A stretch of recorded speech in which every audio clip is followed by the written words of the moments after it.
all these guys are gonna walk out into the wilds of the north together and try to do something extremely dangerous. And you realize that everybody has a good reason to hate everybody else. It does feel like a kind of dirty dozen. These kind of misfits who are sort of pushed together by chance. John sort of turns around and, you know, how the hell did he end up going north of the wall with this band? It was really fun to have all these crazy killers together on this mission and force them to do something kind of insane. And then how do they react when it all goes sideways?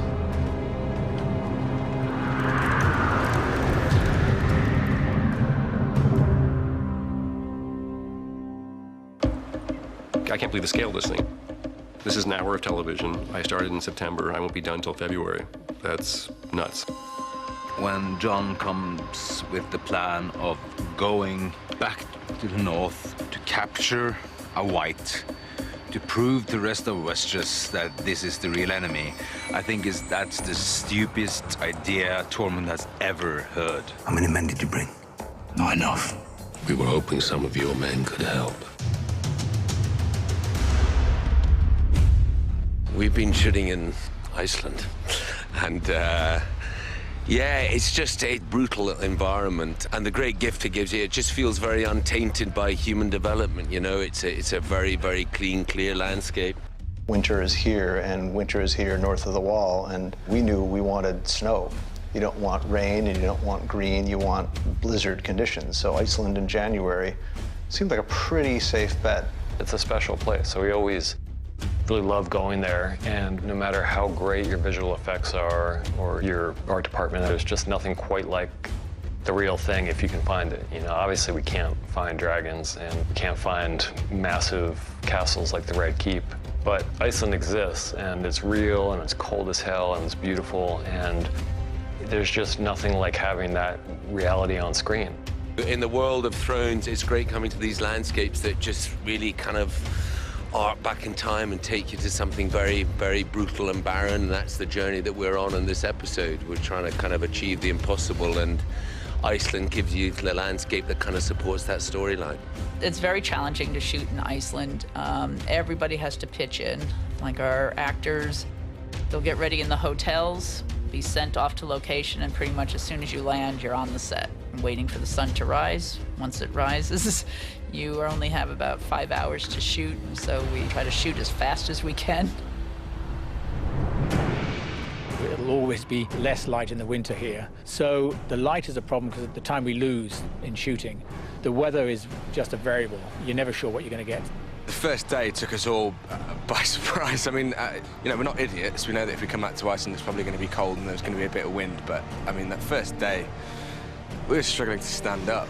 I guess nothing prepares you for it. You can't get to this location without getting on standard four-wheel drive Land Rovers kind of thing, but then you've got to switch to literally monster jeeps. I mean, even just getting to the first base, I counted 15 rivers you've got to go through. There's a lot of flowing water that comes with the snows in Iceland, so you're definitely driving through some rivers that seem increasingly less likely that you're going to get to the other side of the river. And then if it doesn't work, I'm looking at my phone and I'm thinking, okay, there's actually no cell phone service right here. What happens when this car just stops in the middle of this river? It is challenging. It's cold, and that's hard. Guys are pulling focus with their freezing fingers. I don't know how they do it. You're still using, you know, your computers and things like that for recording. Battery life is sucked out because it's so cold. So there's just a lot of logistic challenges there. The fact that we come up here every morning and there's an entire unit base set up, I mean, it's some task every single day. Just being able to film in a place like this is monumental. I feel for the prosthetics guys, the guys being White Walkers, or Michael playing the captured White, because they start at 2 in the morning. You know, they're up the crack of dawn. We probably stick about 20 to 30 guys into prosthetics each day, and then we'll have our White Walkers and our Night King on top of that as well. They do an amazing job. It takes about 4 hours for some of them.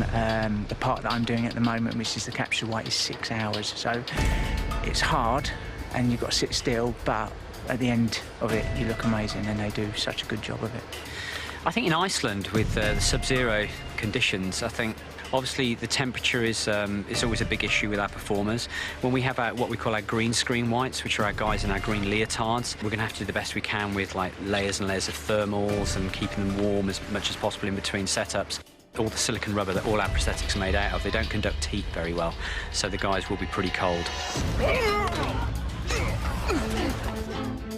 When he's first captured by our guys, the hound grabs him by the face, and as he pulls his hand away, he takes part of his skin away with it. So we've got just a couple of different layers of prosthetics on Michael Birch, and he's got his main silicone appliances, then he's got some dentures which cover his upper and lower lips, and then we have this exterior layer which sits over his dentures, which he's just temporarily applied with like KY jelly. And then as Rory takes his hand over his lips, it all slides away with his hand. When we're shooting a sequence like the Frozen Lake, we've got a lot of atmosphere around us with smoke and snow and dust and all kinds of stuff everywhere. You can lose quite an awful lot on camera. So it's almost borderline theatrical, but we need to be quite punchy with all the forms and colours and shapes. So we thought this year we're just going to pimp it all up a little bit and rev it all up. We had dummy bodies to make up and skeletons for the Army of the Dead when they're attacking, and just to make up the numbers. I think we made something like 120. There were all the different levels of how long they had been actually dead and how decomposed they are, and just to make them kind of quite as scary as possible. Every season for the last 3 years, there's been a little tidbit in one of the outlines showing the appearance of a zombie polar bear. And it's been punted, and it's been punted, and this year there was going to be a zombie polar bear. We were going to be in Iceland, we're going to be in the north. The groundwork was all there. The location was there. It made perfect sense that you could have one of these things out there. And we really put our 4 feet down, and we said, God damn it, we want a zombie polar bear. We thought they'd be so excited to do a zombie bear, and it's kind of like, oh my God, they're serious about doing this fucking zombie bear. The polar bear attack, there was a lot of challenges with that. I mean, the main thing, of course, is that there is no polar bear whatsoever. It's a big CGI polar bear. We did it in a big CGI box. And they said to us at the start, this is going to be quite confusing because you won't have any sense of direction. It's going to be weird. And it was a bit weird. It's a man in a green suit and green Wellington boots holding what looks like a bizarre wheelbarrow. So you're fighting that, which is pretty terrifying in its own way. I've had people going, oh, when I'll come towards you, I'm a bear. No, you're not. Your name's Toby. They're using a winch system to yank a stuntman around to make it look like the polar bear is really yanking somebody around and dragging them around. We actually started with the wire work.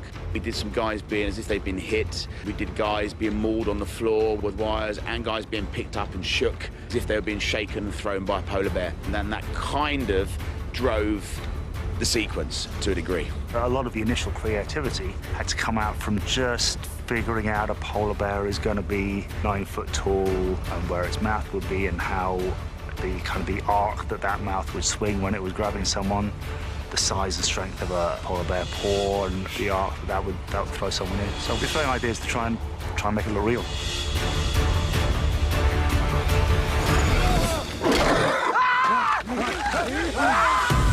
Creating a new creature from scratch is a design, it's a skeleton, it's a muscle system. And then how does it behave? What is the interaction it has with its environment?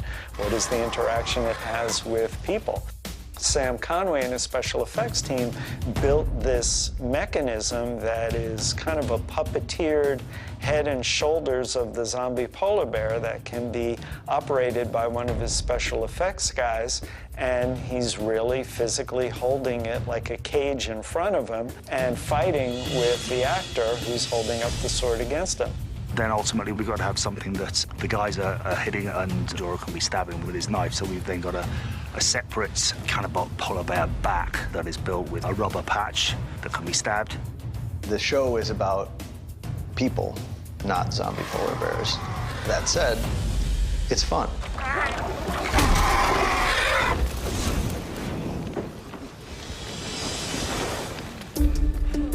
Iceland's always been north of the wall, since season 2. So this was always a good start, and we've chosen to come to Iceland for those scenes that are easy to do logistically, basically walking and talking. But we had a huge sequence on an ice lake. As soon as I read it, I knew I needed to do it in a quarry.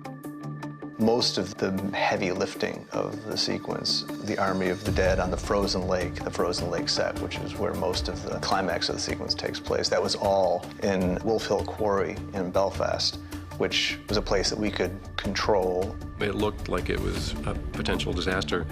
And then slowly I talked to Deb, the production designer, and every time I came back, we were doing more work and we were sort of, positioning where the island would go and where the Night King would hang out.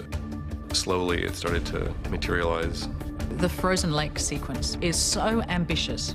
When you film something in another location and then you're responsible for finishing that location off somewhere else, you have to really do your homework and try and make sure that you match it as best you can. We built some walls to take us from Iceland into this lake to sort of make believe we were in the same environment.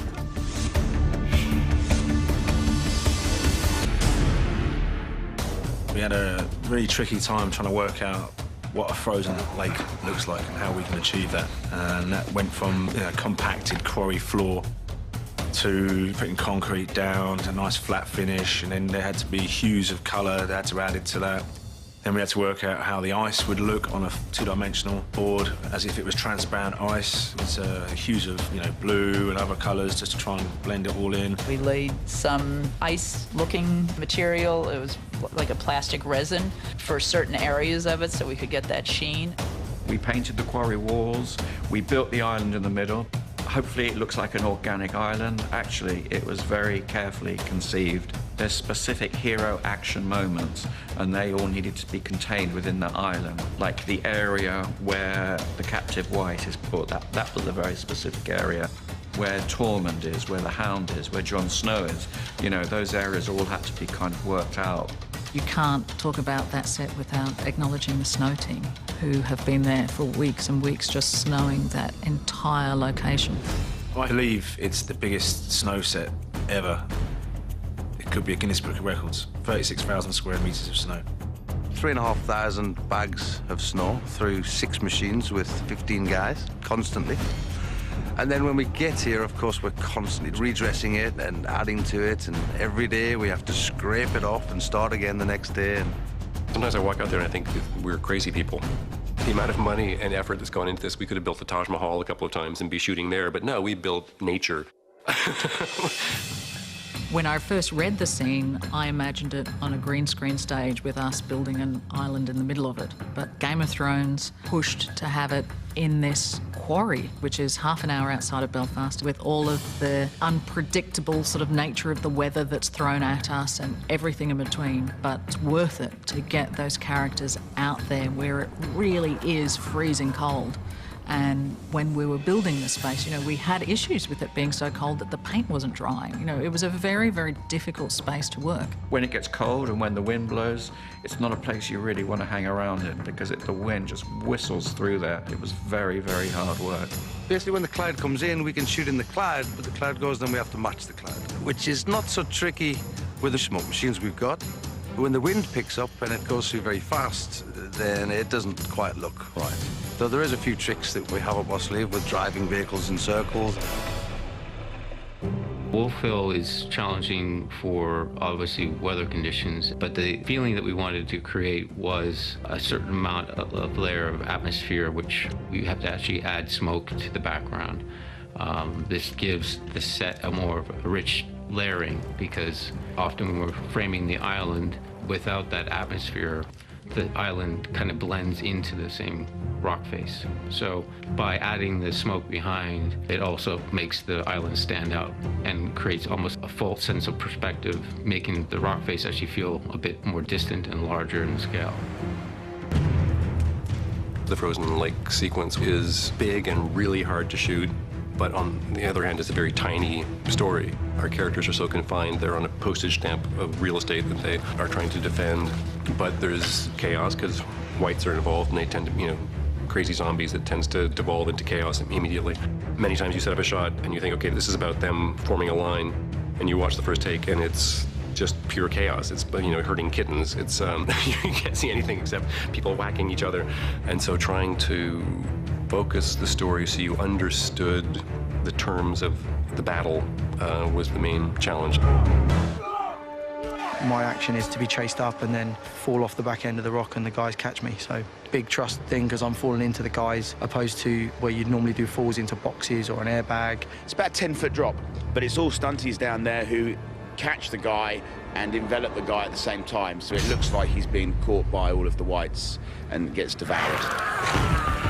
The fighting with this is not really a classic kind of clink, clink, clink sword fight. You're mowing down meat. We've got a certain set of moves.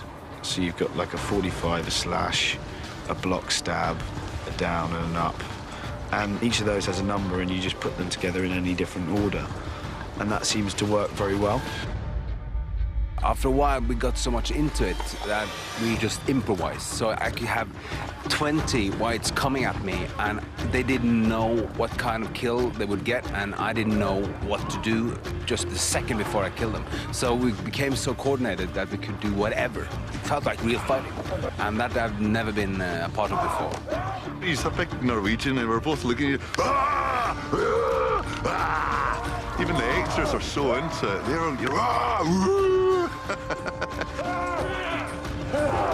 Poor old Rich, Richard Dormer is a genius. He's an amazing actor. And he's, like all of us, having to deal with the elements, but he's got an eye patch, which means he's only got one eye, and a flaming sword. That's a tough gig. The tricky thing is here is the burning swords. We've got the gas sword that ignites, which doesn't really like the wind so much. So we made an LED sword, which gives a great lighting reference, but doesn't quite work the same as the real flaming sword. We soak that in a fluid, which will normally stay lit, but that's been quite challenging here, especially on the windy days. They're very delicate. So fighting with them is always an issue. We have to be careful about, who they hit, whether it's sword on sword or axe on sword. We've got to be careful about the absorbing material that doesn't get brushed off. We've got to be careful about the fluid that doesn't come off the sword. So, yeah, they are quite complicated. Whoever he hits, technically he burns, and he falls on the spot. And then he has to carry on burning for a certain length of time before he would be out. So we have many different bodies that we can bring in and place in there, and we can set them on fire. But it all starts off with the stun guys. Stun guys, we use a gel mix that we gel them up with and give them their own button, an igniter, and they set themselves on fire on cue. They run off camera, we put them out, and then replace them with one of our bodies, one of our what we call the crispy critters.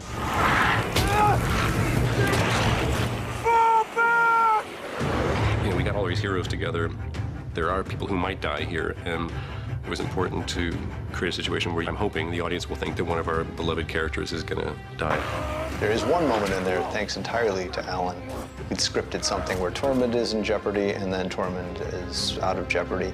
And Alan shot a moment of jeopardy with Tormund where he's getting dragged under the ice by these things. I mean, we wrote it, and we were watching it, and I was thinking, oh, Tormund's going to die. For a split second, I forgot, wait, Tormund doesn't die because we didn't write that. Somehow, he managed to override my rational brain and make me think that this was how Tormund was going to die.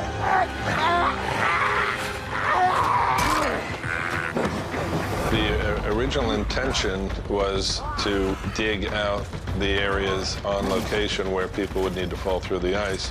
And then it became clear to everyone that probably the temperatures were going to be so terribly cold that the heating of the water to make it bearable for the stunt people and the actors would not only be awfully expensive, but it would also create columns of steam.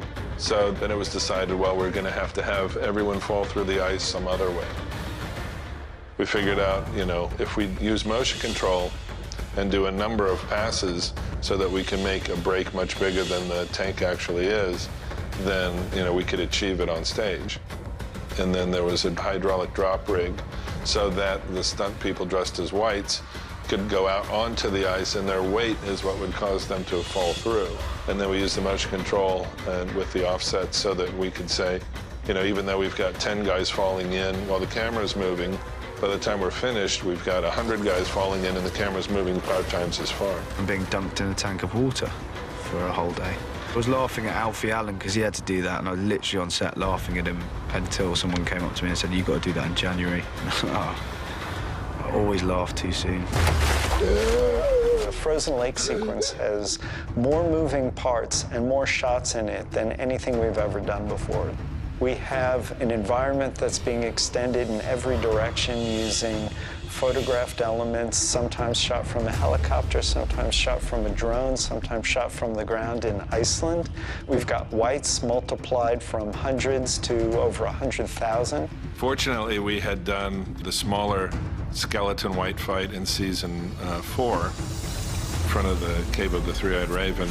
And then in season 5, we did Hardhome. And of course, that was a very grand scale.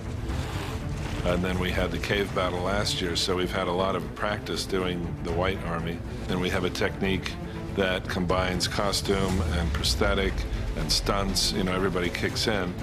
The volume of whites is largely what we bring to it, as well as, you know, the negative space of the skeleton whites, which are very heavily digital.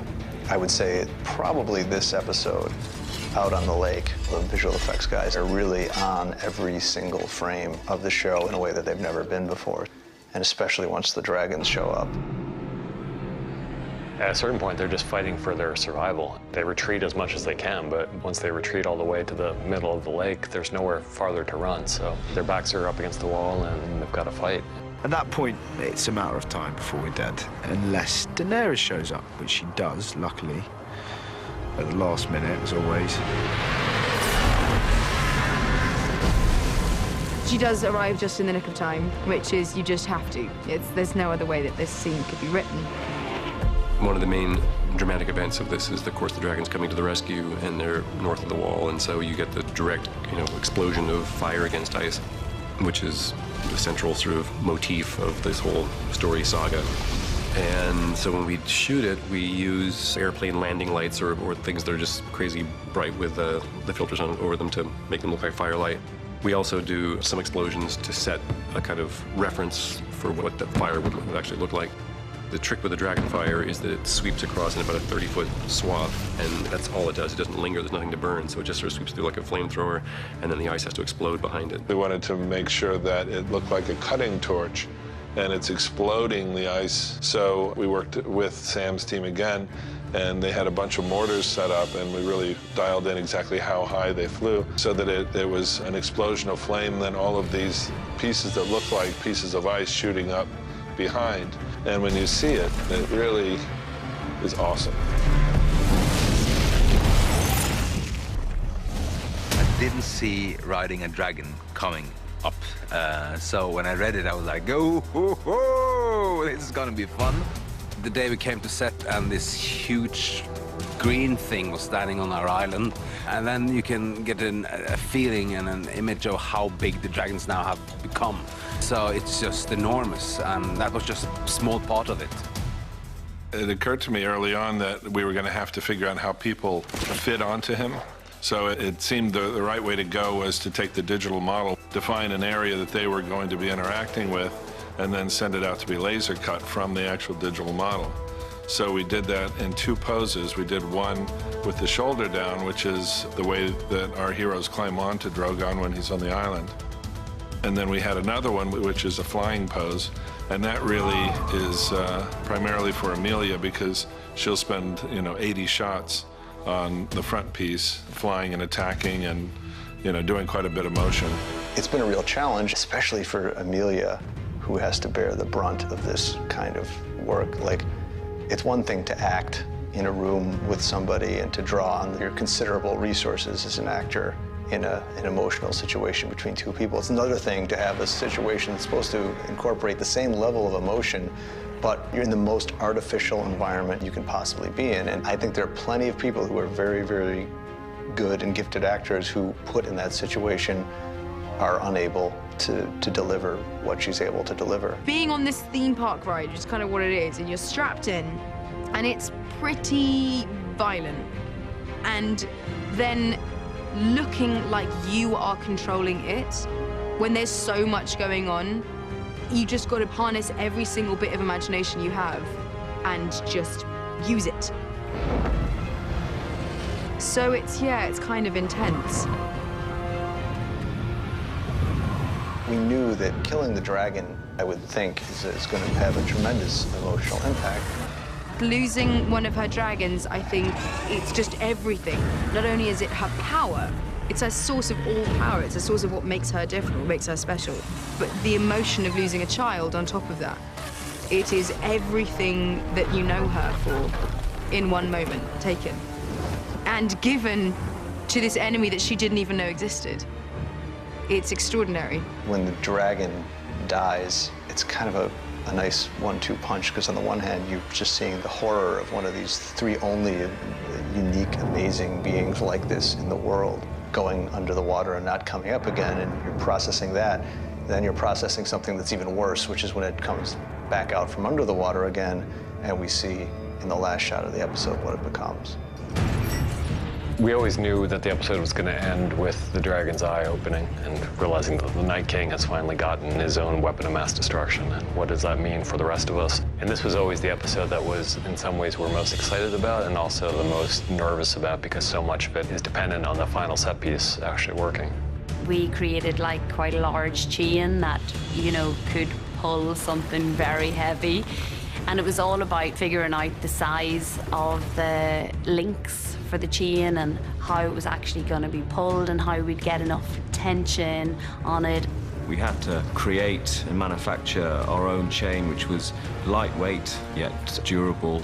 Although within the finished scene there would be hundreds of White Walkers pulling lengths and lengths of chain, we still needed to manufacture almost 400 feet of chain, which I think was about 1,000 links in total.